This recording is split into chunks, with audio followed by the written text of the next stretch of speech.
Olá, boa noite. Começa agora o Terra Viva DBO na TV com as principais notícias da pecuária brasileira.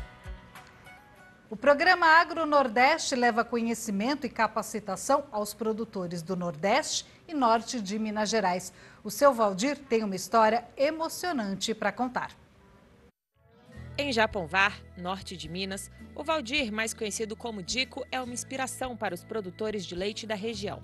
Para melhorar a qualidade do que produz, ele fez cursos e adotou novas tecnologias. Conceitos antigos foram atualizados e o manejo melhorou com o apoio dos profissionais do Senar. O agrônomo levou a gente para o campo, foi me ensinar a trabalhar com curva de nível, foi me ensinar a trabalhar com bacia de contenção, foi me trabalhar com anal de sol, ensinar a trabalhar com adubação, com pasto rotacional, trabalhar com cerca elétrica, eu não tinha conhecimento. A região é de clima semiárido, com chuvas mal distribuídas de novembro a março, além de registrar secas históricas. Por isso, o pecuarista do norte mineiro precisa aproveitar ao máximo o período chuvoso para produzir alimento para o gado. Os cursos do Senar trouxeram avanços para a propriedade. O segundo passo foi receber a assistência técnica e gerencial, o que transformou a visão do produtor. A entrada do gado no pasto, a hora certa de entrar e sair, que eu não sabia que existia isso. 2 ordenhas, melhorou demais também, que o lucro da tarde, como se diz os produtores, é o lucro da gente, né? Eu não fazia isso. E hoje, assim, comprar os produtos, eu não sabia comprar. O sal mineral, por exemplo, eu usava de forma errada, agora eu já fui ver a diferença que dá. O trabalho do Senar começou em março de 2020 e já apresenta excelentes resultados. A quantidade de leite, que no início era de 43 litros por dia, utilizando 8 vacas, chegou a 102 litros em novembro do ano passado. E se antes faltava comida para o rebanho, hoje a família tem pasto até para arrendar. Aprendi dentro do Senar, trabalhar com anotação, fazer uma coisa que eu não tinha costume. É tanto que minha ração, que eu planejei para o ano, sobrou ali umas 15 toneladas ainda. Então eu tenho hoje ração sobrando, tem comida para mim alugar, então eu já estou precisando de mais gado na propriedade. A assistência técnica e gerencial ajudou também na sucessão familiar. O Marcelo, filho do seu Dico, chegou a pensar em deixar a propriedade, mas os planos mudaram quando os custos baixaram e a lucratividade aumentou. Você trabalhava no escuro e não estava tendo lucro, não estava tendo retorno. Você via todo mundo indo embora, falava, tá chegando minha vez também, né? Mas aí começou a aparecer a parceria com o Senar, foi desenvolvendo, foi conseguindo mudar. E hoje, graças a Deus, estou aqui na roça e não pretendo ir embora mais não. Pretendo ficar aqui, melhorar cada dia mais, né? Saber onde e como reduzir custos não é fácil. Por isso, a orientação do técnico de campo fez toda a diferença nas contas da propriedade. A pastagem está em excelente qualidade porque ela está sendo adubada, né? Isso aí vai gerar uma redução no custo de concentrado, porque o produtor agora vai reduzir bastante o concentrado, que tem sido um gargalo da atividade, com aumento de milho e de soja, né? Então ele vai conseguir reduzir o seu custo de produção, mantendo seus animais a pasto e a produção em alta ainda, sem redução de produção de leite. Este caso de sucesso só foi possível com a chegada do Agro Nordeste à região. O programa do Senar, do Ministério da Agricultura e da Anater está levando conhecimento e tecnologia para produtores do Nordeste e Norte de Minas Gerais. O atendimento dura 2 anos e é gratuito. Houve um incremento na produção e também melhoria da qualidade desse leite. Porque os técnicos, né, eles não visam somente aumentar a produção ou trabalhar questões financeiras, né, mas em oferecer para o consumidor produtos de qualidade. A qualidade genética dos animais também foi melhorada. E para o futuro, Dico pretende instalar ordenha mecânica e passar a vender matrizes em vez de comprar. Quando a vida muda tanto, em tão pouco tempo, faltam até palavras para agradecer. Melhorou a qualidade de vida do senhor, da sua família? Com certeza.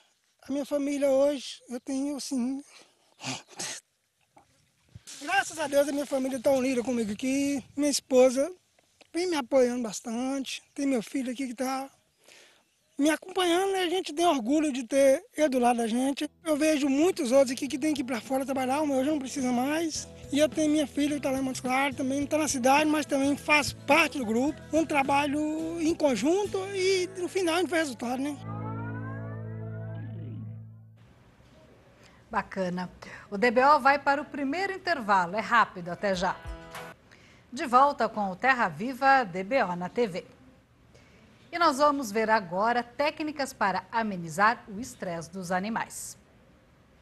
A gente tem procurado isolar algumas características ambientais, algumas características de manejo e para avaliar o impacto que elas têm na reprodução. E ligadas a fatores que possam promover estresse nos animais de alguma forma. Eu costumo dizer assim que reprodução é um elo sensível, né, do sistema fisiológico dos animais. Talvez o mais sensível deles. É muito fácil a gente ver efeito de estresse em fertilidade e efeito de estresse em sobrevivência de bezerro, em sobrevivência levar a termo gestação, porque os hormônios são muito sensíveis às variações do estresse do animal. E a gente tem momentos muito cruciais na reprodução em que os animais são muito manejados, né? Ainda mais hoje em dia que a gente está intensificando os sistemas produtivos. E vamos para mais um intervalo e já voltamos. Estamos de volta com o Terra Viva DBO na TV. Com a oferta de gado terminado ficando novamente apertada, a pecuária brasileira já entrou no período de entre-safra e os preços do boi gordo voltaram a subir no país inteiro. Mas a preocupação do fazendeiro continua sendo a disparada do custo de produção. Mais informações com o nosso querido editor Sidney Maschio. Boa noite, Sidney. Seja bem-vindo ao serviço. E eu deixo você com a tarefa de terminar o programa e eu me despeço aqui. E é você de casa, obrigada pela companhia e até amanhã. Obrigado, Renata. Muito boa noite para os companheiros boiadeiros e para as companheiras boiadeiras do Brasil inteiro. Pois é, que a oferta de boiada terminada voltaria a ficar apertada, isso todo mundo já sabia, né? O caso agora, a questão agora é esperar para ver o que é que vai acontecer com a oferta, com a demanda e com o abastecimento na metade derradeira do ano presente. Pois então, para ajudar a assuntar o rumo que está sendo tomado pelo carretão no mercado, a gente convidou para essa nossa entrevista especial, neste dia de feriado nacional, o zootecnista Douglas Coelho, sócio da Radar Investimentos, que vai participar do programa falando por vias eletrônicas, pelo computador, diretamente de São João da Boa Vista, aqui no interior paulista. Muito boa noite, Douglas. Muito obrigado pela sua atenção e consideração com a gente. Seja muito bem-vindo aqui no nosso Rancho Eletrônico e fique à vontade que a casa é sua. Muito boa noite, Sidney. Muito boa noite a todos os amigos do Rancho Eletrônico. É sempre um prazer falar com vocês. Muito obrigado pela oportunidade. A satisfação é nossa. Ô Douglas, o que é que está acontecendo hoje, né, com a oferta de gado terminado no mercado nacional, hein? Bom, a gente está tendo um 2021, né, com uma oferta limitada de animais. A gente passou por um período, né, de bastante seca, que começou ali em novembro, dezembro de 2020, e as chuvas abaixo do normal, né, abaixo da média, vieram se estendendo aí até maio, até o início de junho. Em meados de maio, a gente sentiu sim uma melhora ligeira, pequena da oferta, quando as escalas de abate atingiram níveis aí de 4,5, 4,6 dias úteis, né? Foi um momento que a indústria conseguiu comprar um pouco melhor, mas nos últimos dias a gente está sentindo que essa entre-safra está falando mais alto e a dificuldade em comprar animais terminados voltou, as balizas de preço começaram a subir um pouco e as escalas estão mais do mesmo aí, tendo ligeiros encurtamentos. O Douglas, quanto tempo vai demorar para começar a chegar no mercado o gado terminado no confinamento? Pois é, esse ano a gente teve um ano atípico em relação a secas, então desde janeiro, boa parte dos pecuaristas que não tinham a possibilidade de ter a capacidade de suporte de pasto, né, acabaram enviando esses animais para o confinamento. Então, já tem uma oferta assim, de confinamento fora da janela normal, né, que acontece, né, que já vem desde março, abril, maio, um pouquinho em junho agora, mas um volume mais relevante a gente poderia ver em agosto, setembro, né, quando o primeiro giro tradicional mesmo do confinamento começa a vir ao mercado, né? Talvez um volume mais relevante fique por esses meses. Por enquanto, o entre-safra deve falar mais forte agora. Ô Douglas, agora por que a oferta de vacas para abate não aumentou tanto quanto normalmente acontece nos primeiros meses do ano, hein? Pois é, exatamente. Essa é uma ponderação importante, né? Quando a gente olha para os dados do INDEA, do Mato Grosso, até mesmo do IMEA, né, a gente vê que talvez o Mato Grosso seja o exemplo mais clássico que a gente pode dar. Por quê? Porque é o maior estado pecuário do Brasil, né, em volume, em número de plantas, em número de áreas de pasto, enfim. A gente vê que desde 2019, 2020, o pecuarista vem retendo essas matrizes, né? Ou seja, eles estão tentando investir no rebanho, ampliar a fábrica de bezerro, vamos colocar assim, a grosso modo. Então, isso explica essa oferta mais contida de fêmeas em relação aos machos, né? Então, desde 2019, 2020, o pecuarista vê a cria como uma oportunidade, então tem investido, segurado mais matrizes, segurado fêmeas. Ô Douglas, agora essa alta que já aconteceu aí no preço do boi gordo, né? Já está influenciando de alguma maneira o mercado de reposição? Esse ano é um ano muito diferente, né? Essa questão da seca que a gente tocou desde o início também reflete na reposição. Por quê? Porque o pecuarista, se vendo numa situação aí de seca, talvez tenha que vender esse animal, tenha que ir para o mercado de uma maneira mais rápida, né? Então, a reposição, sim, teve um arrefecimento ali em meados de maio, um pouquinho em abril, mas já voltou a subir também com essa questão da oferta, né? O pessoal conseguiu negociar um pouco mais, mas a grosso modo, amarrando o que a gente viu no primeiro semestre, olhando um pouco para o segundo semestre, talvez esse ano pode ser um ano de uma reposição mais do mesmo, até ligeiramente com preços menores, mas um boi gordo mais caro, né? Em função da seca e em função dos grãos que estão relativamente altos aí quando a gente olha para os anos anteriores.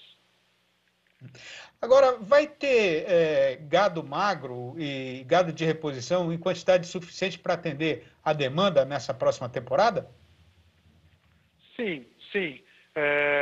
Principalmente o mercado interno, que é o preponderante, né, da nossa demanda, ela continua bem tímida, apesar da exportação e de vento em popa, né, desde o ano passado.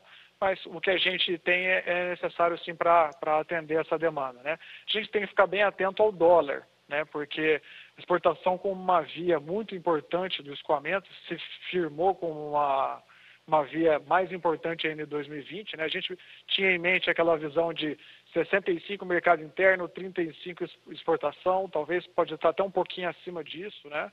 Mas ontem e hoje, anteontem e ontem a gente viu preços muito mais bruscos, né, na esteira da queda do dólar. Isso influencia a exportação, né? Mas, por outro lado, o nosso principal importador, que é a China, nunca esteve tão refém do Brasil quanto está agora, né? A Argentina passa por um período de suspensão das exportações, a Austrália está enfraquecida em função das secas e enchentes que ela teve no ano passado, né, nos anos anteriores, né? Então, a gente ainda está relativamente confortável, porque o nosso principal importador continua vigoroso, com fome, e a gente tem volume e qualidade para atender ele. Agora, por que as exportações caíram em maio na comparação com o mesmo período do ano passado? Essa é uma pergunta importante e bem pertinente, né? Quando a gente olha a questão de preço médio, não teve tanta alteração, o dólar também estava num patamar relativamente alto, apesar de ter caído nas últimas semanas, né? A gente pode atribuir isso ao abate, né? O abate do primeiro trimestre foi 8%, 9% abaixo. Possivelmente o abate do segundo trimestre, desse período que a gente está vivendo agora, ainda vai ser menor do que o mesmo trimestre do ano passado. Então, com menos abate, isso reflete numa exportação mais curta também, né? Menos animais abatidos, menos produto disponível para exportar. Então, a gente teve uma ligeira queda em relação ao ano passado, né? Tá certo. Bom, agora a gente está na hora de oferecer uma caneca d'água para as visitas. Então, é o seguinte, ó. Com a marcha da boiada pantaneira escorrendo ligeira e faltando agora só mais um trecho para arrematar a empreitada, a comitiva aproveita a hora para fazer agora mais uma parada e recomeça a lida dentro de instantes para continuar a nossa entrevista com o zootecnista Douglas Coelho, sócio da Radar Investimento. O intervalo não demora mais do que o tempo necessário para passar a tramela na janela e trocar a botina pela chinela. Aguarde. Estamos de volta para o Eito e, conforme foi dito e agora será feito, a gente retoma a nossa prosa, a nossa entrevista especial com o zootecnista Douglas Coelho, sócio da Radar Investimentos, que está ajudando a gente a fazer esse programa de feriado nacional. Ô Douglas, agora dá para a gente apostar numa retomada, na volta do crescimento das exportações daqui para frente? Bom, a gente vai ter um segundo semestre de 2021, Sidney, com uma base forte. O que eu quero dizer, uma base forte?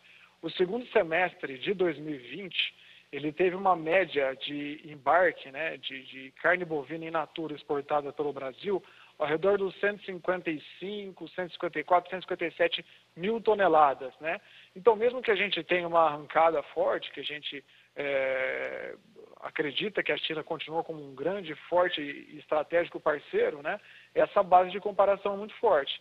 Maio já teve um desempenho relativamente abaixo em relação a maio de 2020, né? Então a gente vai ter um palio duro pela frente aí, né? Mesmo com 140, 150, né? A média do segundo semestre de 2020 foi uma base forte. Então a gente pode ter um desempenho bom, mas talvez possivelmente um pouquinho abaixo ou elas por elas quando a gente olha ano contra ano. Agora vai ser muito bom também, porque o ano passado foi excelente, né? Agora, Douglas, qual vai ser o efeito sobre as exportações do aumento da área livre de aftosa sem vacinação aqui no Brasil? Bom, quando a gente fala em exportações, né, a gente tem que analisar um longo prazo, né? É pautado em meses, contabilizado em meses.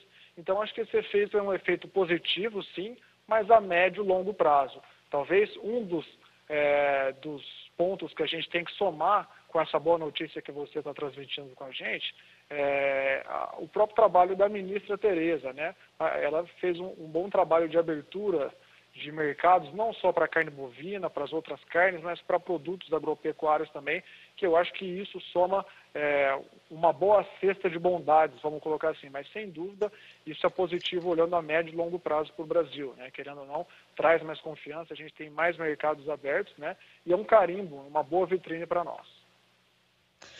Agora, Douglas, o que é que o pecuarista brasileiro pode esperar aí, né, no curto e no médio prazos, em relação ao comportamento do mercado do milho e dos grãos de uma forma geral? Bom, a gente está passando por um período de muita volatilidade, olhando para os grãos, Sidney. Tem o dólar que saiu de 5,70, né?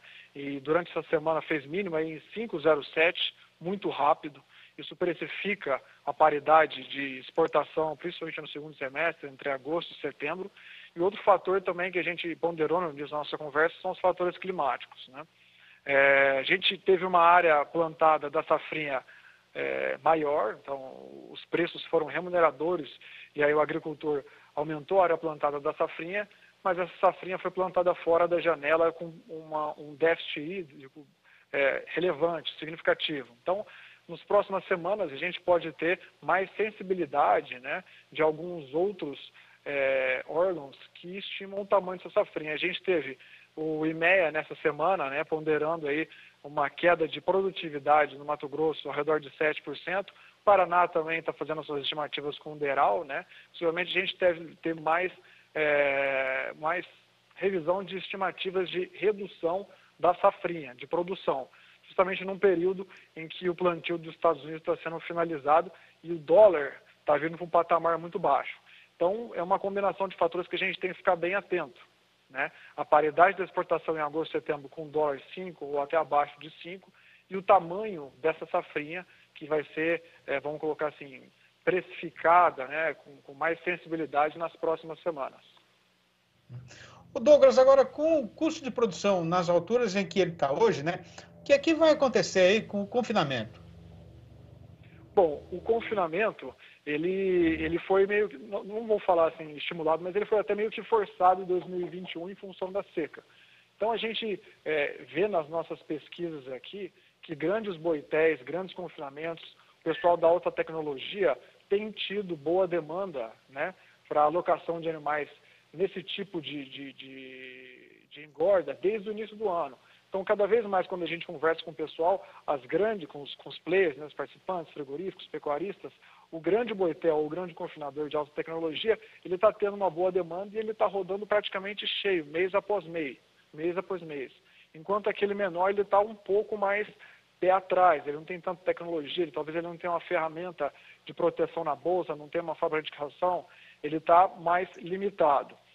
Olhando para os preços da bolsa, para as margens, para as travas, vamos colocar assim, algumas semanas o boi outubro estava 340, 346, isso dava uma boa margem para o pecuarista travar, fazer a sua trava, garantir a sua margem, né? Mesmo que ele vá ali no mercado spot comprar um boi magro, até a compra do boi magro nesses níveis, com aqueles níveis de preço nos 340, 345, era atrativo, mas aquele que não tem aquela oportunidade de travar, que não fez uma lição de casa ali com custo e vai sair no mercado, esse fica um pouco mais prejudicado, fica um pouco mais limitado. Agora, mudando um pouquinho o rumo da prosa, né, com a pandemia e todo o estrago aí que ela está fazendo na economia brasileira, com a alta dos preços, né, como é que está sendo o comportamento do consumidor brasileiro no meio disso tudo, Douglas? A gente viu que em 2020, principalmente na porção final de 2020, né, com o auxílio emergencial, com um número maior de pessoas abrangidas e um volume financeiro maior, ele estimulou e bastante o consumo de proteína aqui no mercado interno. Então, além de um 2020, no final de 2020 que a gente teve com uma exportação ótima, né, a gente teve uma venda ótima também no mercado interno. Enquanto em 2021, né, o cheque diminuiu, o número de pessoas também abrangidas ficou um pouco mais curto, a gente está vendo, sim, alguma valorização da carcaça, da carne na virada do mês, mas são valorizações mais contidas, né? Quando a gente compara com o final de 2020 e o segundo semestre de 2020, aquele período foi um período de mais força de venda no mercado interno das exportações.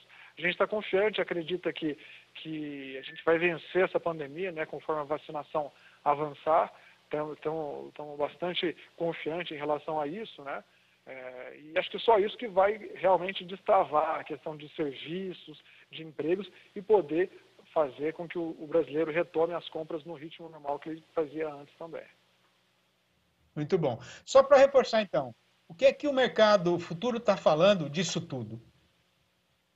Bom, o mercado futuro foi muito volátil durante essa semana, né? Acho que talvez o dólar tenha sido o principal fator que deu essa pitada de volatilidade, mas ele aponta firmeza, Sidney. E por que aponta firmeza? Porque quando a gente olha para o ajuste do boi junho, né, ele passou em 321,55 nesta última quarta-feira. O julho, 328,75. O outubro, que é bem negociado também, 336,55. Sendo que a gente teve um exalque desta última terça-feira ao redor de 313 e os preços de balcão em São Paulo estão ao redor de 315.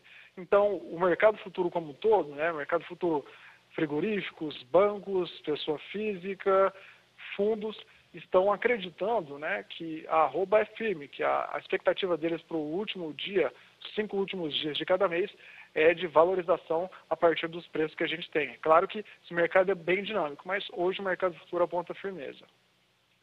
Muito bom. Douglas, queria agradecer demais a sua participação aqui no nosso programa, mandar um abração para você e para toda a turma aí da Radar, né? E dizer que a gente está sempre aqui de porteira aberta, conforme vocês já sabem, vocês são nossos parceiros desde o começo do programa. Obrigado, viu, Douglas? Abraço. Eu que agradeço pela oportunidade, Sidney. Vocês são de casa aqui também, contem sempre conosco. Um forte abraço. Muito obrigado.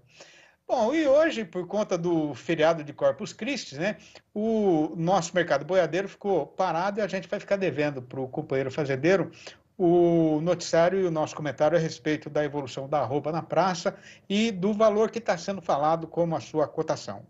Pois então, vai daqui um grande abraço para todo mundo que está aí na frente da televisão e o Terra Viva DBO na TV volta amanhã nos nossos horários de costume, que são às 6h30 da manhã e às 7h25 da noite. Um grande abraço, então, e até lá!